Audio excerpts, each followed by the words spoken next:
Nous poursuivons avec les symboles de la Kétoret. Voici la partie 3.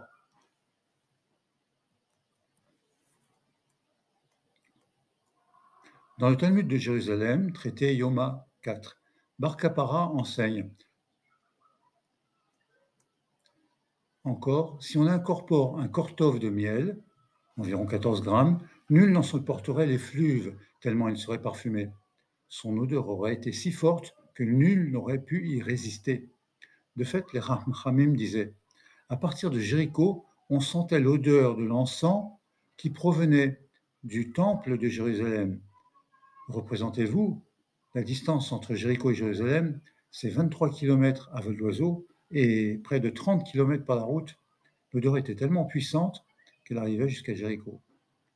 Le parfum puissant de la Kétoret servait également à entretenir le respect vis-à-vis du Beth Amikdash, à lui donner le kavod. Alors, pourquoi n'y mélangeait-on pas de miel? Parce que la Torah a dit, dans le Lévitique, Parashat Vayikra, chapitre 2, verset 11, Ki kol asher vechol dvash, lo tirktiru memenu isha l'Adonai. Vous ne brûlerez devant Dieu ni le vin ni miel. Le pouvoir de la Kétoret, tel qu'il est mentionné dans la Torah, dans le livre des Nombres, la Parashat Korah, chapitre 17, verset 11. Et Moïse dit à Aaron, saisis l'encensoir, mets-y du feu de l'autel, pose le parfum, porte-le sur le champ au milieu de la communauté pour effacer leurs fautes, car le Seigneur a laissé éclater sa colère. Déjà, le fléau commence. Et oui, 14 700 morts quand même. Commentaire de Rachi. Effet Kappara sur eux. L'ange de la mort avait confié ce secret à Moïse lorsqu'il était monté au ciel.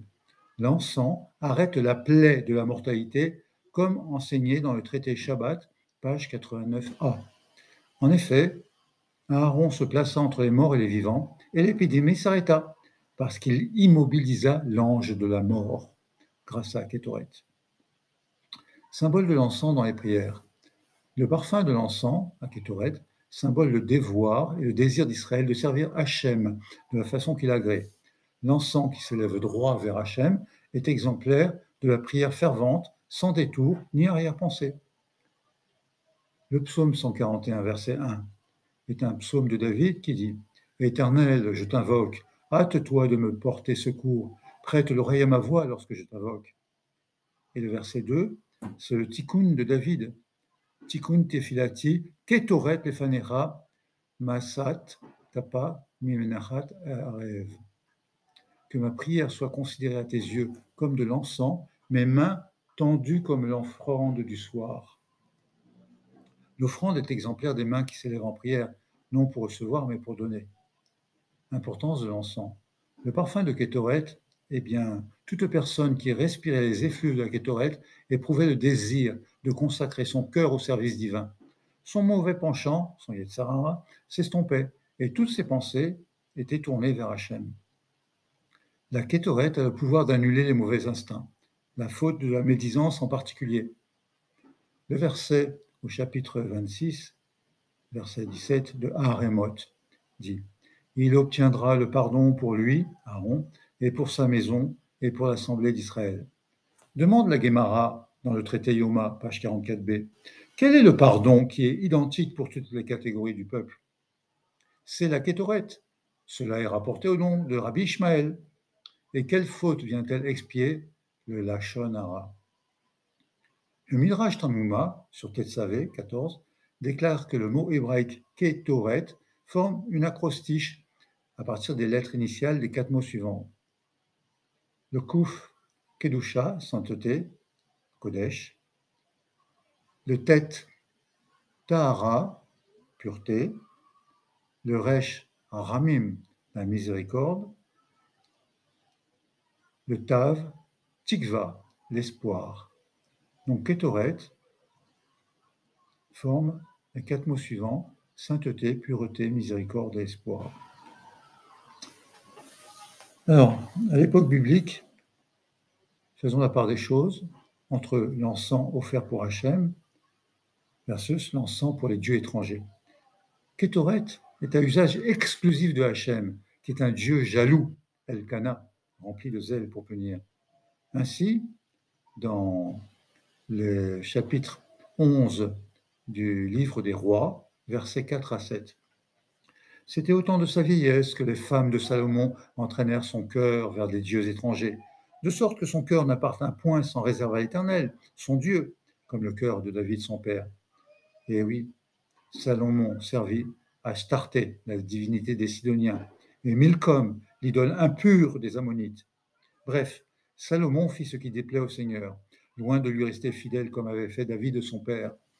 En ce temps, Salomon bâtit un haut lieu pour Chamos, idole de Moab, sur la montagne qui fait face à Jérusalem, et un autre à Moloch, idole des Ammonites. Et ainsi fit-il pour toutes ces femmes étrangères, ces femmes qui purent brûler de l'encens à leur Dieu et leur offrir des sacrifices. L'Éternel se courrouça contre Salomon, parce que son cœur était devenu infidèle au Seigneur, Dieu d'Israël. Il lui avait donné ses ordres sur ce point pour l'empêcher de suivre les dieux étrangers. Mais Salomon n'avait pas obéi aux ordres de l'Éternel.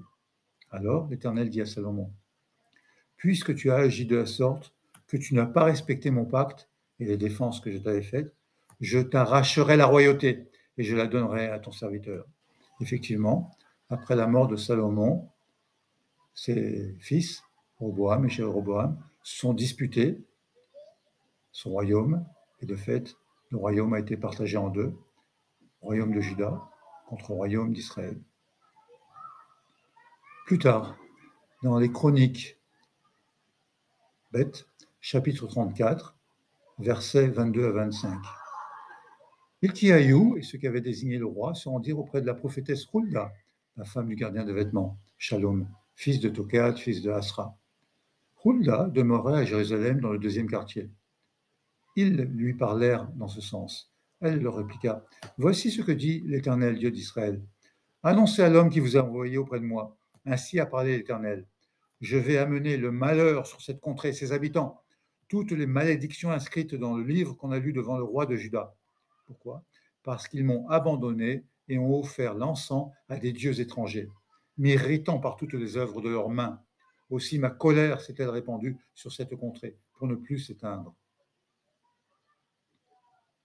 Toujours à propos de l'encens offert à Kadosh Baruch Hu versus l'encens offert aux dieux étrangers par les Israélites qui imitaient les coutumes idolâtres des Cananéens qui étaient restés dans le pays. On peut en trouver un exemple dans le livre d'Osée, chapitre 11, versets 1 et 2. « Quand Israël était jeune, je l'avais pris en affection. Du fond de l'Égypte, j'ai appelé mon fils. D'autres les ont appelés. Aussitôt, ils sont allés à eux, sacrifiant au Baal, offrant de l'encens aux idoles.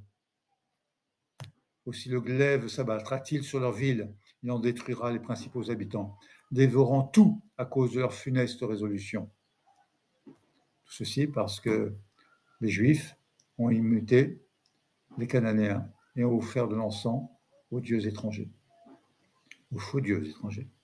Secret de la Kétoret, 11 ingrédients entrent dans la composition de l'encens, comme je vous l'ai mentionné dans les paragraphes précédents. Eh bien, ces 11 ingrédients correspondent aux 11 étincelles prisonnières des 11 écorces, clipotes, les clipotes qui sont les forces maléfiques mises en relation et en opposition aux séphirotes dans la Kabbale. Quand toutes les étincelles divines seront libérées, alors Mashiach pourra venir.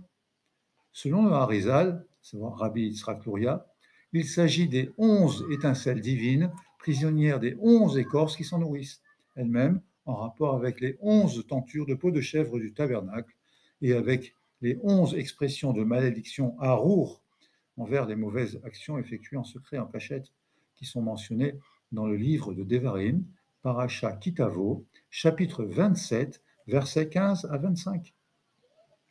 Toujours à propos des secrets sur la Kétoret. Ces 11 étincelles prisonnières des 11 clipotes, et pourtant les séphirotes sont au nombre de 10, alors que l'on mentionne 11 écorces. À cause de cette supériorité numérique des écorces, 11 plutôt que 10, Yitro, qui était le grand prêtre de Madian et le conseiller de Pharaon à l'époque, il pensa que les écorces étaient plus fortes que les séphirotes, et qu'à cause de cela, les Hébreux ne pourraient jamais être libérés d'Égypte. Yitro, quand il apprit que Hachem avait frappé l'Égypte de 10 plaies, mais pas une de plus, Alors Yitro comprit que les 10 séphirotes étaient plus fortes que les 11 écorces. Yitro a dit « Je sais maintenant que Hachem est le plus grand » et s'est converti au judaïsme.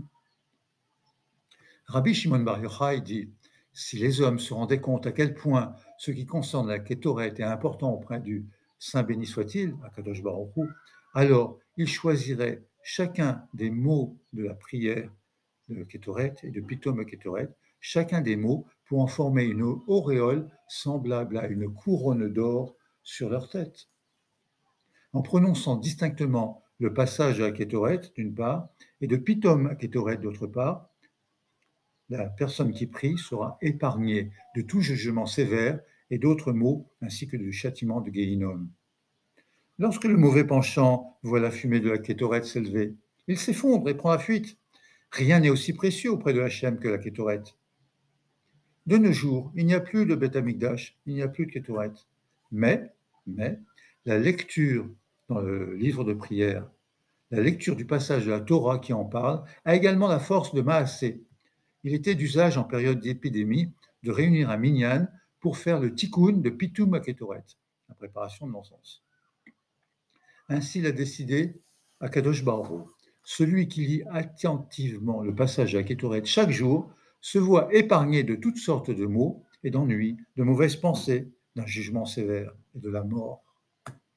Ce jour-là, après avoir lu la Kétoret, il ne subira aucun dommage, car le mauvais penchant n'aura pas de prise sur lui.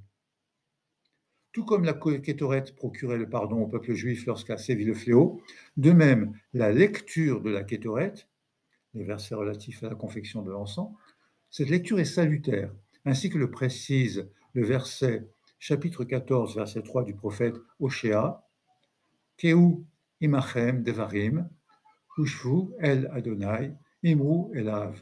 Armez-vous de paroles suppliantes et revenez au Seigneur, dites-lui, Kol tissa avon vekartov venachelama farim sefatenu. Fais grâce en tire à la faute, agrée la réparation, nous voulons remplacer les taureaux des sacrifices par les paroles de nos lèvres.